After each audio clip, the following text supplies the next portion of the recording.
Bueno, pues resulta que Hamlet Almaguer, diputado de Morena, deja en ridículo a la mismísima la caballona, Kenia López Rabadán, porque pues ni siquiera sabe ni de qué está hablando la Kenia López, nomás va a dar lata a los prácticamente programas, no lee nada y le dice, oye, pues ponte a leer porque solamente estás haciendo el ridículo porque la corrigió una y otra y otra y otra vez a la Kenia López, a la caballona, porque resulta que pensaba que si se iba a salir con la suya nada más porque es gritona, pero resulta que no, que simplemente se la termina aplicando el mismísimo Hamlet Almaguer en pleno programa.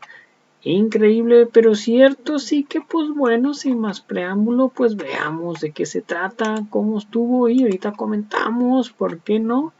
Y es que cada vez sienten más pasos en la azotea porque a más tardar la próxima semana estamos hablando de que se podría aprobar la reforma al Poder Judicial en ambas cámaras. Por eso es que están temblando la caballona López Rabadán.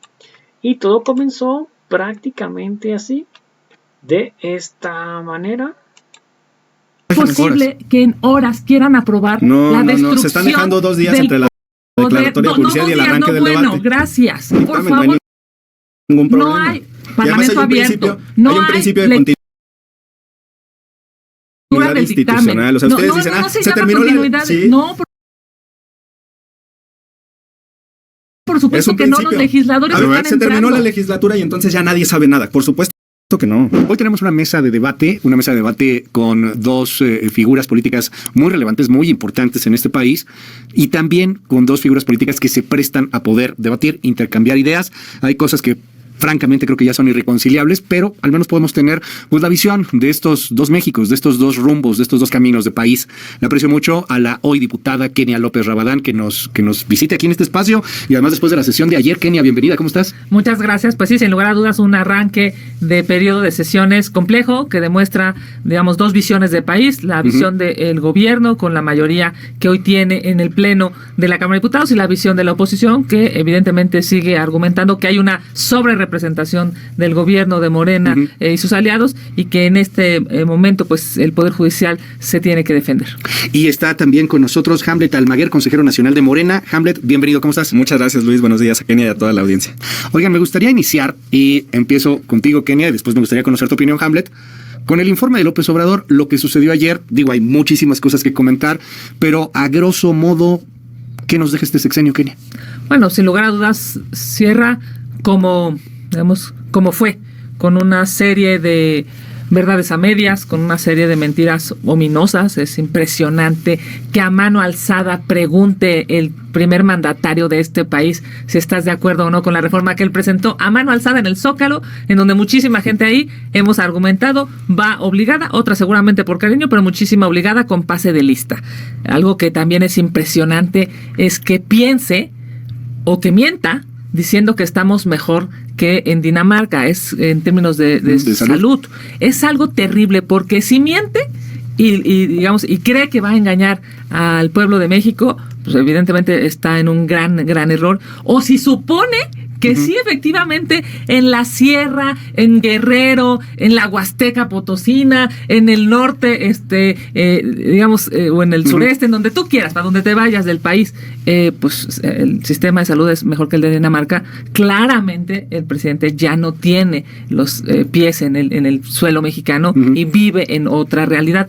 Por supuesto que lo que nosotros creemos desde la oposición es que es un gobierno que lo que efectivamente hizo muy bien, por supuesto, es tratar de dar una realidad que no se vive en nuestro país, que distribuyó recursos públicos a través de los programas sociales, claro, pero que no hizo una buena administración pública, que no hizo que los mexicanos, que las mexicanas pudieran tener seguridad, carreteras, salud, escuelas de calidad. Y bueno, pues cierra lamentablemente como empezó y como fue todo. Oye, pero lo que sí tuvo cañón fue votos, ¿no? O sea, y aprobaciones. O 54% de los votos, sí. Que no, digo, no lo de la sobrerepresentación, pero te lo pongo aquí nada más porque está en la mesa, pues hoy veo varias encuestas. Está la de El Financiero, que le da 64%, la de Mitofsky le da 61%, y está publicándose en este momento la de Encol, que le da 75% de aprobación a López Obrador. ¿Qué dices, Hamlet Almaguer, con eso? Pues muy contentos ayer en el Zócalo acompañando al presidente, y la plancha estaba llena de personas con alegría. Por supuesto, con cierta nostalgia ya por el fin del sexenio del presidente López Obrador. Lo primero que me gustaría comentar es, nunca mintió cuando dijo por el bien de todos, primero los pobres. Y es algo que cumplió fehacientemente. Con datos del Banco Mundial, reducción de pobreza en por lo menos 7.1 millones de mexicanas y mexicanos del 2019 al 2022. Faltan las cifras del 23 y 24. Seguramente se continuó con la reducción. Crecimiento de la clase media de 31.3 a 38.4 millones de mexicanas y mexicanos. Y lo acabo de tuitear, por ahí te arrobé. Entonces, esto pues ya es el cumplimiento de un plan, de un programa de acción, no solamente de un lema de campaña, sino de un esfuerzo colectivo. Y sin garantías mínimas en cuanto a un bienestar económico, no se puede acceder a los derechos. O sea, la pobreza es la principal barrera para acceder a otros derechos. Después de pobreza en estos términos, ya entras a las categorías de carencias, pero lo primero que tienes que resolver es la pobreza. Entonces yo felicito al presidente. Como jalisciense estoy muy agradecido con el presidente por su apoyo para terminar la línea 3 del tren ligero, un proyecto de infraestructura importante. También colaboró el gobierno del estado y él lo reconoció. Y por la construcción de la presa El Zapotillo, que le garantiza agua a la zona metropolitana de Guadalajara por los próximos 40 años. Incluso así lo ha afirmado el propio gobernador del estado, a pesar de las diferencias políticas que existieron. En estos dos proyectos que son importantes para mi estado, se generaron acuerdos para continuarlos. Entonces, muy agradecido con el presidente de la República. ¿Tú sientes que estamos mejor de lo que estábamos hace 6 años? Sin duda, por la reducción de la pobreza, y como jalisciense por estos dos grandes proyectos de infraestructura. ¿Y tú sientes que estamos mucho peor que hace 6 años, Kenny? A ver, evidentemente no hay seguridad, no hay un sistema de salud como el de Dinamarca, no hay unas escuelas de calidad que permitan que los niños puedan tener un mejor futuro, no hay una infraestructura carretera, no hay condiciones de certeza legal. Estamos en medio de una discusión de si se aplasta, se lastima al Poder Judicial. Hay una obsesión por cooptar todo, no solamente al Ejecutivo que ganaron, digamos, ni al Legislativo, con el cual tienen una sobrerepresentación, una hipermayoría que, por cierto, no tuvieron en las urnas, sino además ahora quieren quedarse con el Poder Judicial, haciendo que jueces, ministros, magistrados le deban el trabajo al siguiente gobierno, con lo que eso implica de subordinación al régimen. Me parece que no estamos mejor, por supuesto que no. Yo lo reitero, hay que hacer un reconocimiento a la dispersión de recursos, pero la dispersión de recursos a través de los programas sociales no son buena administración pública. Tocas un tema interesantísimo, que es justamente lo que nos convoca el día de hoy, y es la reforma al Poder Judicial. Al parecer mañana empiezan ya votaciones en lo general, en lo particular. Probablemente en esta semana esté aprobada. Hay los números que hay. Tú insistes, hay una sobrerepresentación, pero bueno, pues fallado está, y los diputados han tomado protesta. Los números no favorecen en nada a la oposición. ¿Qué ventajas hay con esta reforma al Poder Judicial? Y te lo preguntaría, Hamlet, además conociendo que siempre citas a los autores del derecho romano y te vas allá a las bases de la democracia.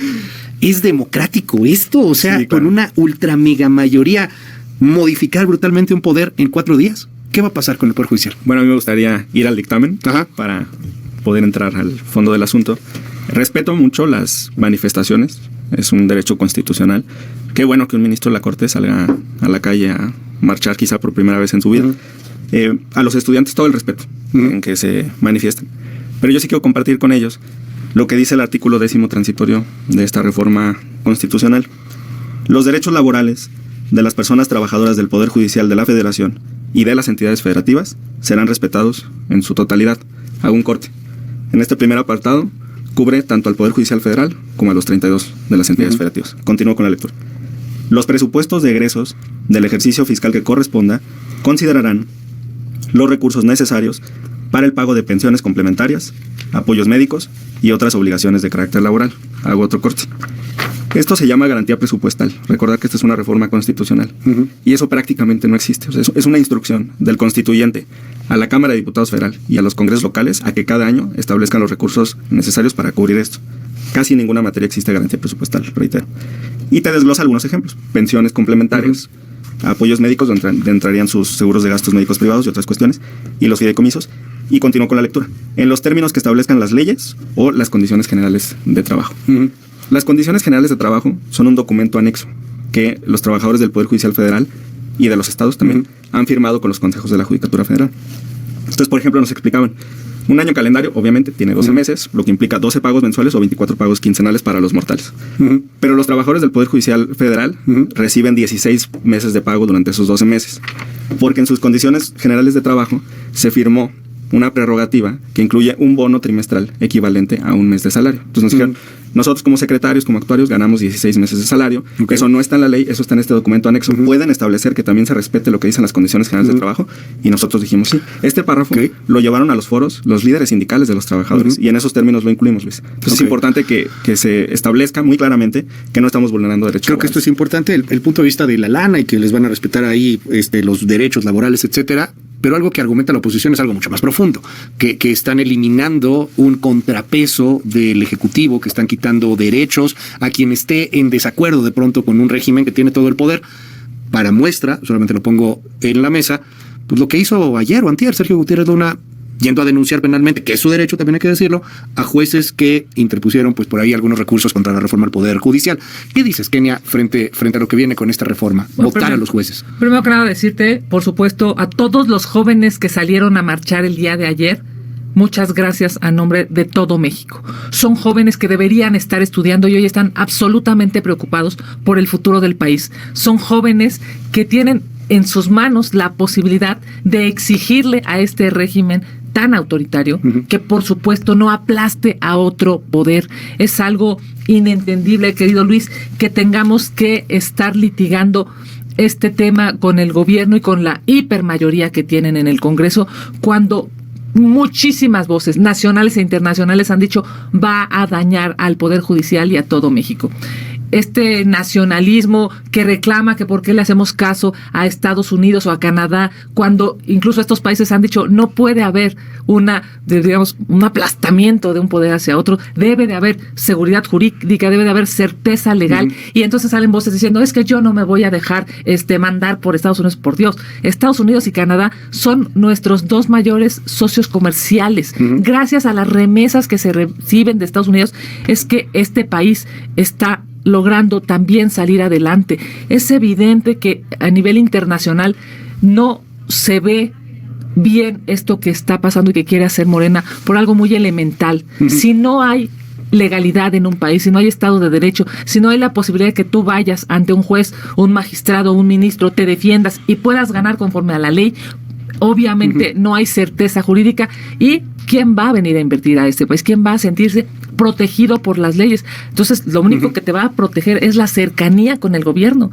De verdad que a mí me impresiona cómo los legisladores del régimen no se dan cuenta del daño económico y legal que están haciendo para varias generaciones. Vámonos con ese tema, el daño económico. ¿Qué decir sobre ello? Y ahora sí que no es menor lo que dijo Ken Salazar, lo que dijo el embajador de Canadá, lo que ha dicho el subsecretario del Departamento de Estado norteamericano, lo que señalan los jueces en el organismo internacional ahí en Roma. O sea, si hay una preocupación global, Hamlet, y ahora sí que no nada más es Kenia y el PAN, es una cantidad impresionante de gente que está diciendo aguas con eso. Pues es la protección de intereses económicos, ciertamente. Pero me gustaría comentar en este aspecto. Si Morena quisiera tomar el control del Poder Judicial, sería muy sencillo. La doctora Sheinbaum, presidenta electa, va a tener la oportunidad, en los términos actuales, sin reforma, de designar a 4 ministras y ministros de la Suprema Corte de Justicia de la Nación. ¿Por qué hablo de designar? Porque en el sistema actual el presidente nomina terna, si el Senado la rechaza, nomina otra terna, si el Senado la vuelve a rechazar, designa directamente, ¿no? Los que quiera. Entonces, si quisiéramos tomar el control de la mayoría desde la Suprema Corte y la propia presidencia de la Corte y del Consejo de la Judicatura, porque la persona que preside la Corte preside el Consejo, lo único que tendríamos que hacer es tener paciencia y que la doctora designe 4 ministros más de la Corte. Pero no es el caso. Se busca una reforma profunda. De hecho, en Estados Unidos, Obama, por ejemplo, no se pudo poner de acuerdo con el Senado y designó pocos jueces federales. Allá, el presidente de la República tiene la facultad de nominar jueces de distrito, magistrados de cortes de apelaciones y ministros de la Corte. Los 3 casos son votados por el Senado. Los demócratas no aprovecharon y Trump llegó y designó en su primer mandato más de 230 jueces, magistrados y ministros. Entonces, una opción sería emular el sistema de allá, y entonces que la presidenta de la República nomina todo y que el Senado, con esta mayoría de la que habla Kenia, pues le valide los nombramientos. Pero no buscamos ese atajo o esa trampa para tomar el control del Poder Judicial Federal. Buscamos que se democratice y la ciudadanía va a tener la última palabra. Lo único que van a hacer los poderes es nominar. El dictamen tiene más de 100 modificaciones respecto de la iniciativa del presidente. Y una muy importante fue el establecimiento de un comité técnico de evaluación en cada uno de los poderes que van a revisar los perfiles de las personas candidatas para decir si son o no aptos. Porque entiendo que vienen propuestas de la presidencia, del Poder Ejecutivo, Poder Judicial y Poder Legislativo. Es correcto, cada uno de los tres poderes nomina o propone, pero previo análisis de estos comités técnicos, uno en cada poder. Yo creo que ese filtro va a ser útil y además fue una petición que se realizó durante los foros, Luis. Decía The Economist, creo que la semana... este fin de semana, justamente en la edición de este fin de semana, que iba a ser un modelo muy sui generis, comparaba un poco que lo único que era medio similar era como Bolivia a nivel global, y me llamó la atención, lo platicamos también aquí, Hamlet, y lo hemos platicado también, Kenia, la cantidad de candidatos a jueces que va a haber, lo decía Rubén Moreira hace poco en Tribuna, pues estamos hablando de 100 candidatos, 50 candidatos, una cosa por el estilo en algún momento. ¿Cómo ven eso en la oposición? De miles, de hecho, ni siquiera de 100. Digo, del que le va a tocar a un votante, pues. Sí, o sea, al final son... Yo te diría, primero, evidentemente es un acto populista. O sea, esto que quieren hacer es un acto populista lamentable porque a un mexicano no le sirve un juez amigo del poder.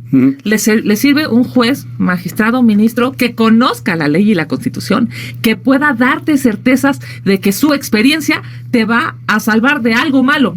Es un tema penal, civil, administrativo, mercantil, el que sea. Cuando tú estás ante el Poder Judicial, tú estás luchando por defender, digamos, la parte de legalidad que como mexicano tiene que protegerte. Esto significa una mamá yendo a buscar una pensión alimenticia para sus hijos, por ponerte un ejemplo, o un señor que está en prisión y que no tiene que estarlo. ¿Qué necesita esta mamá o este señor? ¿Qué necesita? Es un juez que tenga la capacidad de discernir y de decirte, eres o no culpable, tienes o no derecho a qué porcentaje de pensión alimenticia. Eso no necesita una votación, Luis, a México completo. Eso no, esa inteligencia que debe tener un juzgador no necesita pasar por unas urnas, necesita pasar por una escuela, necesita pasar por experiencia, necesita pasar por exámenes de oposición, necesita pasar por todos los tamices, digamos, que permitan tener a las y a los mejores. Esto qué bueno que hablas de la escuela, porque en los foros nos pidieron los representantes de las barras de abogados, fue en el foro de Saltillo. Dicen que hay un problema porque cada que llega un nuevo presidente a la Suprema Corte hace designaciones de las instituciones clave, digamos, al interior del Poder Judicial Federal, y que ahí está la escuela y que no tiene, digamos, una continuidad institucional. Entonces lo que se estableció en el dictamen a petición de las barras es que la escuela sea autónoma. Sería la escuela judicial. Sería una especie de órgano dentro del Poder Judicial, pero que no dependería del presidente de la Corte y que podría establecer estos programas educativos y además, pues no se nace. Kenia pone un punto ahí muy interesante y aquí lo han repetido todos los jueces. Podrá argumentarse desde la 4T que son jueces en contra de la 4T, pero bueno, los jueces que han hablado o con los que hemos tenido oportunidad de platicar han dicho lo mismo. Van a quitar el mérito, o sea, sí, claro, la posibilidad de sacar un examen y me consta por algunos acercamientos que he tenido con algunos jueces y algunas instituciones que sí son unos exámenes brutales, o sea, durísimos para poder convertirte en juez.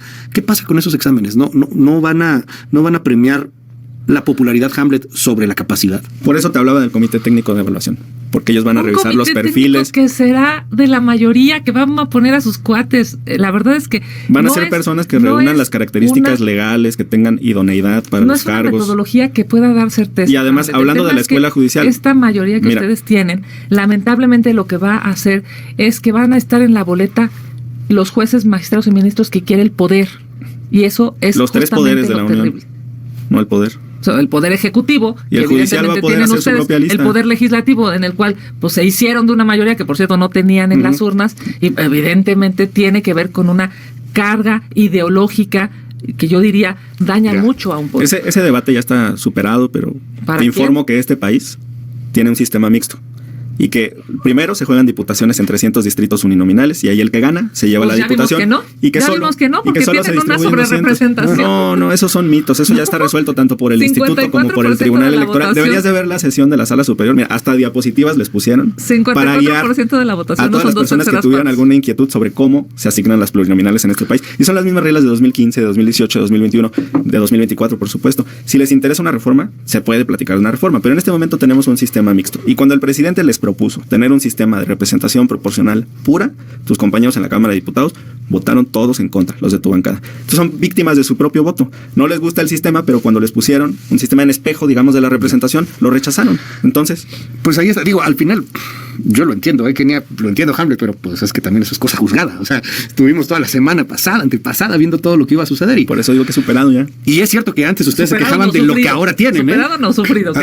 Antes ustedes se quejaban de eso y decían el PAN, el PRI, tienen muchos diputados. Ahora la realidad es que con esta conformación, digamos, de Cámara de Diputados y de Senado, es que claramente el poder Morena en el poder va a definir justamente esas listas. Y la realidad, en términos de justicia, es que sí se necesitaba mejorar al Poder Judicial, pero no se necesitaba aplastarlo y mucho menos hoy no tener garantías de gente inteligente, eficiente, que pueda dar respuesta en las próximas candidaturas para los justiciables, que al final, por cierto, son los más afectados. Vamos a cerrar, y bueno, esto va a ser difícil poderlo dilucidar en 20-25 minutos que llevamos en la mesa, pero yo quisiera cerrar preguntando a ambos.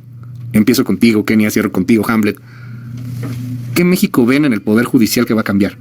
Porque aceptemos algo, Kenia, hoy día pues va a cambiar, o sea, vendrán discursos y tomarán ahí la tribuna y habrá símbolos políticos, pero pues los números no están. ¿Qué Poder Judicial ves? ¿Qué México ves? Yo quisiera, de verdad, si es jueces populares, si es Batman, si es quien sea, y nos va a sacar de la bronca de país en la que estamos, de la administración de justicia tan patética que tenemos, de la impunidad al más del 90%, pues adelante, que venga quien sea. Pero no sé si eso va a pasar. ¿Tú qué ves después de que se vote esta reforma y lo que venga para el futuro del país en la justicia mexicana? Bueno, lamentablemente esta será una semana muy triste, una semana negra para este país. Ya han advertido que en esta misma semana se va a aprobar en la Cámara de Diputados y pasará al Senado de la República. El día de ayer, 1 de septiembre, ya le dieron publicidad al dictamen. El día de mañana, 3 de septiembre, intentarán votarlo en lo particular y el miércoles 4 de septiembre harán la votación en lo general en la Cámara. Primero se vota en lo general y luego se vota en lo particular. En la Cámara de Diputados. Eso significa claramente que vamos a tener una semana muy compleja, vamos a tener una semana en donde hay dos visiones de país. ¿Qué quiere el presidente de la República? Y evidentemente que está siendo acompañado por la siguiente administración. Esta reforma, que en estricto sentido, nosotros lo hemos dicho públicamente, no va a ser una reforma que le dé justicia a los mexicanos, va a ser una reforma que genere incertidumbre de entrada por la falta de experiencia de los legisladores. Segundo, vamos a tener, por supuesto, un debate álgido, sin lugar a dudas polarizado. Es obvio que lamentablemente no van a detener esta maquinaria que ya han echado a andar el día de ayer, que se avisora. Se avisora un problema económico terrible, se avisora que no haya certeza legal en nuestro país, se avisora que la gente que tenía la intención de invertir en México lamentablemente va a dejar de hacerlo y sobre todo se avisora que los que menos tienen en este país, que son los que lamentablemente en muchas ocasiones están de manera injusta en una prisión o esperando una pensión alimenticia, en esta lógica pues no van a tener jueces, magistrados o ministros de calidad. Lo que van a tener es una subordinación al régimen que, entre otras cosas, lo que genera es populismo y menos certeza para vivir mejor en este país. Kenia López Rabadán, gracias, Kenia, con toda la admiración y con todo el cariño. Gracias siempre por estar aquí con nosotros, con la misma admiración, mismo cariño también. Hamlet Almaguer, ¿qué ves? Porque yo veo aquí el día y la noche, o sea, un escenario sumamente catastrófico y me imagino que un escenario pues cuasi utópico. ¿Qué ven ustedes? Muchas gracias, Luis. Bueno, primero aclararle a la audiencia porque se puede prestar a confusiones. Primero se vota en lo general y después en lo particular. Es importante. Mira, un incidente de reconocimiento de inocencia en un tribunal colegiado de circuito se lleva 435 días. Un procedimiento de extradición en un juzgado de distrito, 2.763 días. Una contradicción de criterios en la Suprema Corte de Justicia de la Nación, 330 días. Un amparo en revisión en materia administrativa, 1.903 días. Un procedimiento de responsabilidades, cuando alguien incurre en una infracción y trabaja para la Suprema Corte, 1.183 días. Un recurso de revisión, 1.086. Una controversia constitucional, 327. Un amparo directo en revisión, 365. Son algunos de los ejemplos. Una acción de inconstitucionalidad, 449 días. Y estas no son cifras propias, son del INEGI. Ahorita las vamos a subir a X. Que veo que urge ya una reforma al Poder Judicial, que se hicieron más de 100 modificaciones al dictamen. Es un dictamen que garantiza paridad, que da independencia a la escuela judicial, que establece controles para las designaciones, y nosotros tenemos confianza en que esto va a avanzar. Con debate se va a permitir que la oposición se desahogue, que presente todas las reservas. No, digo, ya sería el colmo que es un derecho, ¿no? También no. Es soberbia. No, es que lo quiero aclarar, porque hemos sido muy cuidadosos de las formas. Es un parlamento, es que ellos se va a hablar. Sí, pero tienen derecho a eso, ¿no? O sea, no se los puedes quitar. Pero más allá, mira, en la discusión en la Comisión de Puntos Constitucionales, déjame terminar. Lo estoy diciendo porque ustedes siempre van con las formas a la Suprema Corte. Entonces, yo quiero aclarar que se ha sido muy cuidadoso. En la comisión, por ejemplo, en la sesión donde se discute en lo particular, Juan Ramiro Robledo, presidente de la comisión, voltea y le pregunta a la oposición: ¿alguien más quiere hacer uso de la palabra? ¿Alguien más tiene una reserva que presentar para reconfirmar que ya se había agotado el debate? Sí, y van a hacerse todas las rondas que se tengan que hacer. Se dejó pasar tiempo entre la declaratoria de publicidad y el inicio del debate. Por eso no lo aprobaron en un día, sino en 5. El 80% de los diputados no conoce el dictamen. Ojalá es un dictamen de 400 páginas. No, son 284. Tienen horas. Ni lo has revisado, son 284. Horas de legisladores. No son 400, son 284. Fíjense, me llamó la atención lo que decías porque comparas los tiempos y yo creo que todos estamos de acuerdo en que sí es lenta la justicia, tortuguismo, impunidad, laberíntico, lo que tú quieras. Pero me suena de pronto a juicio sumario, oye. No, pues un amparo contra el gobierno, ¡pum! Fallamos a favor del gobierno. ¿En cuánto? En 2 días. No, Luis, porque si quisiéramos eso, pues ya te dije, o sea, la doctora Sheinbaum podría esperar y hacer las 4 designaciones de ministros de la Corte. No es lo que queremos, no queremos el control del Tú ves un mejor país, tú ves un país muy catastrófico, Kenia. Entonces, bueno, pues ahí están los dos puntos, las 2 visiones. Gracias, Hamlet. Muchas gracias. Kenia, gracias. 284 ¿ves? páginas no son 400, que no han leído pues los diputados. Mira, ni te sabes el proceso, ni sabes cuántas páginas tiene el dictamen. 284 páginas que por no eso, han leído los diputados porque tienen horas. Es lo que yo dije, son 284 páginas. ¿Cómo es posible que en horas quieran aprobar la destrucción? Se están dejando 2 días entre la declaratoria de publicidad y el arranque del debate. Gracias. No puedes leer 284 páginas en 2 días. El 80% de los legisladores, Hamlet. Pero tú. No han, claro, yo lo conozco, yo vengo de ser senadora. No sabes ni cuántas páginas tiene. ¿Cómo lo vas a conocer? Páginas. Dijiste aquí que tenía 400 y te bueno, dije son 284, da igual. O sea, bueno, lo conozco, pero no sé ni cuántas páginas tiene. No puede ser que digan que están entendiendo el desastre que están haciendo. Con mucho gusto les explicamos en qué consiste el dictamen, no hay ningún problema. No hay Parlamento abierto. Hay un principio de continuidad institucional. O sea, ustedes dicen, se terminó la... Sí, no, por supuesto que no, los legisladores se terminó la legislatura y entonces ya nadie sabe nada. Por supuesto que no. No lo se pueden consultar los videos, están ahí, las discusiones fueron públicas. Además lo tienen votados en las comisiones del anterior. Que los nuevos diputados tendrían que leer. Debería de haber parlamento abierto. Deberían de conocer a las personas a las que van a afectar. Había decenas y decenas de legisladores electos en los foros de Parlamento abierto. Desde que fueron electos, ni los magistrados en esta nueva legislatura que tiene horas. Estamos a 2 de septiembre. Los diputados entraron ayer. De usar el chat GPT. Que se pongan a leer. Qué manera de destruir al Poder Judicial, de verdad. Qué manera de destruir. ¿Ustedes qué opinan? 5571-131337, 5571-131337. Qué soberbia tan grande viene en la 4T. Bienvenidos a México, Venezuela. Eso es lo que va a pasar. Leer es una cosa, analizar es lo importante. ¿Cómo les dan tan poco tiempo para un dictamen de 300 páginas? Bueno, ya aquí lo redondearon en 300. 200 eso es más acertado. Está bien. Es mentira lo que dicen. Mi esposo trabaja en el Poder Judicial en materia administrativa, es secretario y por una semana le piden 5 proyectos de sentencia. Si hay rezago, pero no son de 1900 días, no inventen. Es el INEGI. Son datos del INEGI. Cito aquí Hamlet. Bueno, pues ahora sí que ya se reventó aquí el WhatsApp. Me tengo que ir a una breve pausa. Nada más para esta persona que escribió. Cada 100,000 habitantes se necesitaría 65 jueces. En México solo tenemos 4. Se necesitan más jueces. ¿Tú sí estás de acuerdo en eso? Lo he dicho en esta mesa. En lugar de hacer que haya más jueces, en lugar de hacer que haya más presupuesto, en lugar de fortalecer al Poder Judicial, lo que quieren es aplastarlo. Oye, pero al menos hay aquí una coincidencia. Solo en MBS pasa. Escuche esto, hay una coincidencia. ¿Tú estás a favor de más jueces? Sin lugar a dudas, se necesitan. Y te voy a decir por qué. No, si no los están proponiendo, lo que están queriendo es cortar a los que hay. Toda la justicia federal en mi estado está en la zona metropolitana de Guadalajara. No hay juez federal, no hay juez de distrito en Puerto Vallarta, siendo una ciudad tan importante. Ni en otros municipios que tienen más de 100,000 habitantes, Tepatitlán, Ciudad Guzmán, Ocotlán no hay jueces federales. Ya. ¿Quieres un procedimiento de revisión o de amparo? Tienes que ir a la zona metropolitana de Guadalajara. Pues por supuesto que no. Tenemos que irnos a una pausa. Gracias, Kenia. No, Gracias, Hamlet. Abrazo. Bueno, pues ahí está la mismísima Kenia López Rabadán, que ni siquiera se sabía los procesos de cómo va en la Cámara de Diputados y tampoco sabía cuántas páginas, que ni siquiera también sabe ni las había leído lo de la reforma al Poder Judicial, pero pues ahí está, nomás alegar por alegar, nomás demeritar por demeritar y nomás por llevarla en contra, todo está en contra, todo está mal para Kenia López Rabadán y también el otro, el mismísimo Juan Barrera, haciéndoles ahí el paro, haciéndoles segunda a la Kenia López Rabadán, que también es medio chayotero. Veamos algunos de los comentarios hasta el momento. Recuerden que son vía Facebook y dice pues prácticamente así quedó la encuesta, con participación más o menos, y ahí está con el 100% Hamlet Almaguer y el 0% para la Caballona. Algunos de los comentarios vía Facebook. Isabel OG, saludos. Carlos Ramón, saludos. 2 figuras, pero perdón, solo un diputado. Hamlet. Adolfo Vázquez, saludos.